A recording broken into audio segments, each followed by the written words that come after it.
ছবিটা দেখো, দুটো ফুলের ছবি আর কতগুলো পাতা কেমন করে আঁকছি। ভিডিওটা প্রথম থেকে শেষ পর্যন্ত দেখার জন্য অনুরোধ রইল।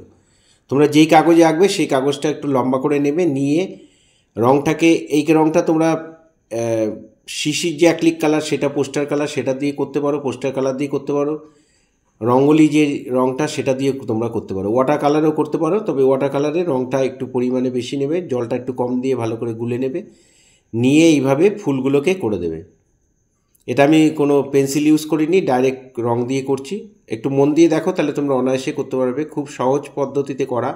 অরেঞ্জ কালার দিয়ে আমি এখানে ফুলগুলোর পাপড়ি করে দিলাম, তার গ্যাপে গ্যাপে যে সাদা অংশটা আছে সেটা রেড কালার দিয়ে পাপড়িটা করে দিলাম। অরেঞ্জ কালার তোমাদের রঙের বাক্সে যদি না থাকে তাহলে তোমরা ইয়েলোর সাথে একটু স্কারলেট মেশাবে, তাহলে অরেঞ্জ কালারটা এসে যাবে। আর লালটা তো কারমাইন রেড, ডাইরেক্ট দিয়ে দেবে।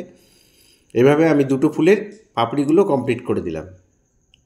দেখো মাঝখানে একটা করে পাপড়ি দিয়ে দিয়েছি। এবার আমি পাতাগুলো করছি লাইট গ্রিন দিয়ে বা স্যাপ গ্রিন দিয়ে, যার কাছে যে কালার থাকবে সেটা দিয়ে তোমরা এই পাতাগুলোকে করে দেবে। ফুলের চারদিকে আমি কতগুলো পাতা এঁকে দিচ্ছি।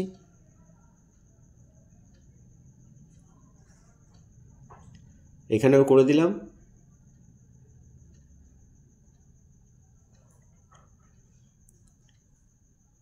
এখানে পাতাটা একটু বড় করলাম, বড় পাতা দুই একটা দিয়ে দিচ্ছি।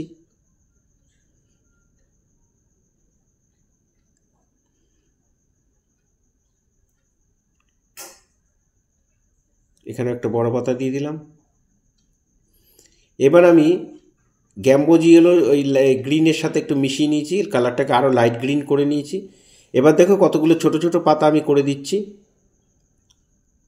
যেমন একটা পাতা শিরার মতো এঁকে নেবে, নিয়ে তারপরে কতগুলো ছোট ছোট করে পাতা দিয়ে দেবে। একই সিস্টেমে করা, তবে পাতাগুলো একটু ছোট।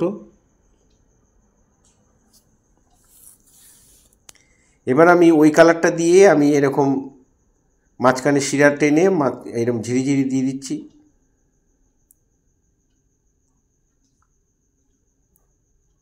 তোমরা ঠিক এইভাবে দিয়ে দেবে। এটা রঙটাকে একটু গুলে নেবে, জল ইউজ করবে, শুকনো শুকনো রঙ চাপাবে না, জল দিয়ে একটু গুলে নিয়ে তারপরে করবে। একটু রঙটার থিকনেসটা একটু বেশি নেবে, কিন্তু জল ইউজ করবে, ডাইরেক্ট রং নিয়ে করবে না, একটু জল দিয়ে মিলিয়ে মিলিয়ে করবে। পোস্টার কালার দিয়ে এগুলো খুব ভালো হয়, তোমরা করতে পারো। ব্ল্যাক দিয়ে ফুলের মাঝখানে একটু ডট ডট দিয়ে দিলাম। এবার ব্ল্যাকের সঙ্গে যে কারমাইন রেডটা সেটা মিলিয়ে নিয়ে আমি এখানে দেখো পাপড়িগুলোর মধ্যে একটু হাইলাইট করে দিলাম, পাপড়িগুলোর সাইডে বর্ডার করে দিলাম সরু সুন্দর করে। তাহলে দেখো পাপড়িগুলো বেরিয়ে আসলো। অরেঞ্জ কালারের যে পাপড়িগুলো আছে সেগুলোর মধ্যে আমি এবার ডাইরেক্ট লাল দিয়ে একটু বর্ডার করে দেবো। ফুলটা দেখো আরও সুন্দর লাগছে দেখতে।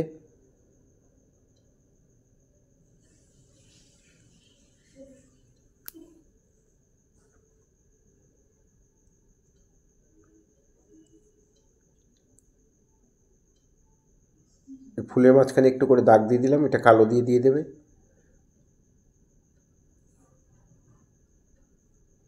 গ্রিনের সাথে একটু কালো মিশিয়ে পাতার মধ্যে আমি মাঝখানে শিরাটা টেনে পাতাগুলোর মধ্যে একটু নিচের দিকে একটু বর্ডার দিয়ে দিচ্ছি, দেখতে ভালো লাগবে। এইভাবে তোমরা অবশ্যই করবে। এই ধরনের ভিডিও প্রতিনিয়ত পাওয়ার জন্য অবশ্যই আমার একমাত্র YouTube channel Suryadip art gallery আপনারা অবশ্যই সাবস্ক্রাইব করবেন। ভালো লাগলে একটা করে লাইক কমেন্ট করবেন। আর ফেসবুকে যেসব বন্ধুরা ফার্স্ট টাইম আমার ভিডিও দেখছেন তাদের কাছে অনুরোধ যে আমাকে অবশ্যই ফলো করবেন।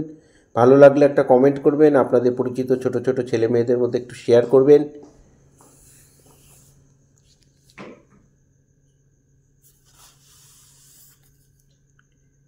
লাল রং দিয়ে কতগুলো ফুল করে দিচ্ছি ডট ডট দিয়ে। পুরো ভিডিওটা দেখার জন্য সবাইকে অসংখ্য অসংখ্য ধন্যবাদ।